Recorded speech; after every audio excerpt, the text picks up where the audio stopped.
এই নেতৃত্ব যেন তেন নেতৃত্ব নয়। ইমামকে যে আপনারা গাল খুলে কথা বলেন, মনে করছেন ইমামরে কইতেছে, পক্ষান্তরে রাসূলকে বলছেন। কাকে বলছেন? এই জন্যই মুহাদ্দিসিন কেরামগণ বলেন, কেউ যদি কোন হক্কানি আলেম ওলামাদেরকে গালমন্দ করে বেআইনি ভাবে, সঙ্গে সঙ্গে নিজের বিবি তালাক হয়ে যায়। নাউজুবিল্লাহ, নাউজুবিল্লাহ। আলেম ওলামাদেরকে গালমন্দ করে এমন পাবলিক আছে না নাই? কল্পনা বেশি, আমার এই সমাজে নাই।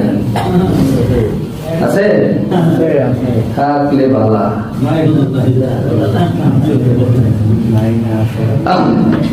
মূর্খ, বুঝে না কোথায় কাকে কি সম্মান দিতে হবে, বুঝে না। না বুঝার কারণে নিজের ঘরের বিবি তালা খবরই নেই। নাউজুবিল্লাহ কইতেন না। এই যে আল্লাহ তাআলা বলেছেন, মসজিদুল হারাম থেকে মসজিদুল আকসা পর্যন্ত এক রাত্রে ভ্রমণ করিয়েছি, এর নাম ইসরা। এরপরে মিরাজ। আল্লাহর রাসূল বলেন, আমি বাইতুল আকসা থেকে প্রথম আসমান, দ্বিতীয় আসমান, তৃতীয় আসমান, চতুর্থ আসমান, পঞ্চম আসমান, ষষ্ঠ আসমান, সপ্তম আসমান পর্যন্ত গিয়েছি।